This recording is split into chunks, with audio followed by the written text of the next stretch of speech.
We're gonna drop straight down with fresh shad. We're using about a 3.5 foot leader, going all the way to the bottom with it. I'm gonna reel the weight off the bottom about a foot.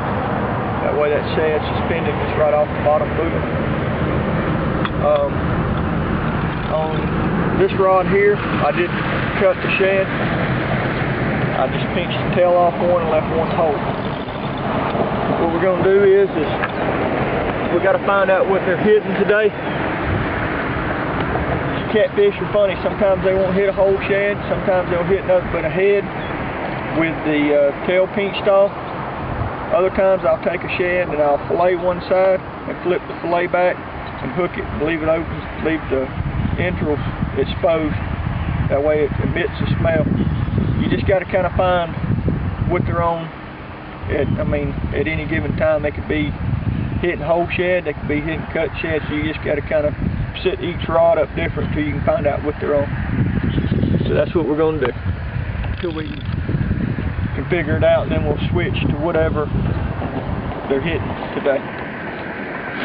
Let me get some rods set up, get them out. And we'll be right back.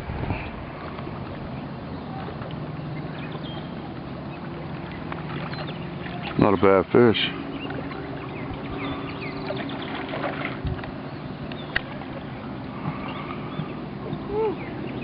Good one there. Yeah, that's a blue cat, right? Yep, that right there's an Arkansas blue. Okay. First fish of the day, folks. That's some of the finest eating in the lake. Yeah, it is. Good fish. Alright, we got to start here. Alright, the theory behind the way I'm fishing is called drift fishing. And what you have here, you have your weight tied to your swivel here, stationary, so it doesn't move. And then you can either fish a 2 foot, a 3 foot leader with a 5 or a 6/0 circle hook with a slip float on your leader. And what happens is as you drift and move along, this weight's on the bottom and your bait's coming up off the bottom a foot or two or however long your leader is. And that way your bait's suspended up and down off the bottom as you move. You know, it depends on how active the fish are. You know, it works better some days you're better off just keeping it straight on the bottom. Alright. Hooked up pretty good fish here.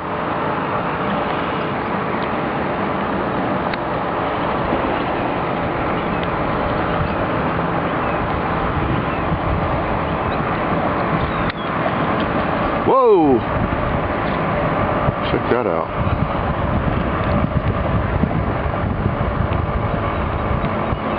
Nice fish.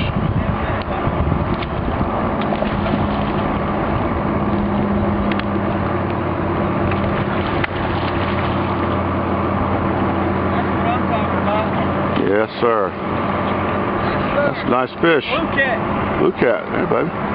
Big blue.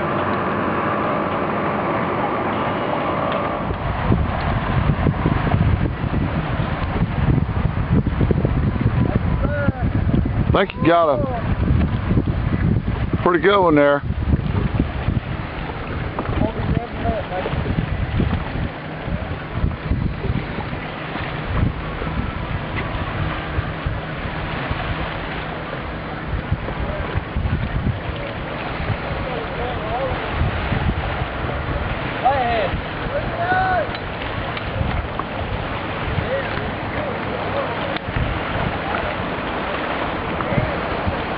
Good fish.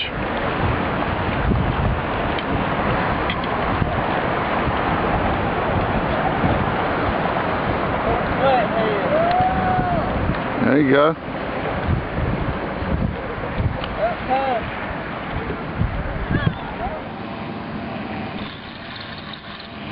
Yeah. Wow. You got us a good one here, fellas.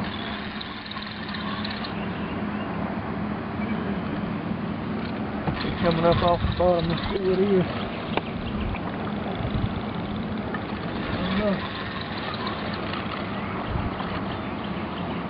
Stop.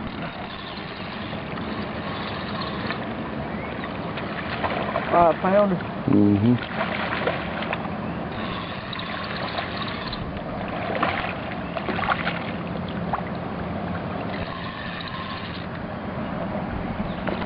You need a net.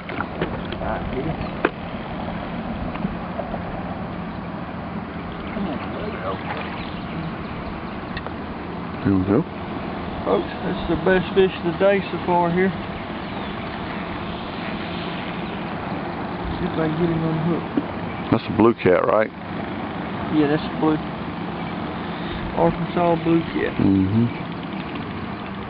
Those circle hooks don't miss, do they? No. Those circle hooks, that's the ticket to catfishing. They fish themselves. Yeah. If you try to set the hook with this circle hook here, you'll miss the fish every time you pull it out of his mouth. So the fish just hooks himself. The fish hooks himself. What happens is when he bites it, he goes to pull on it. 90% of the time it catches him in the corner of the mouth or right through the bottom lip.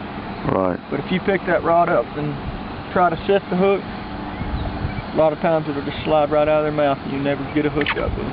Okay. I'm going to rebait and reset up, and we'll be right back with y'all in just a second. Alright, sounds good. That was a good fish.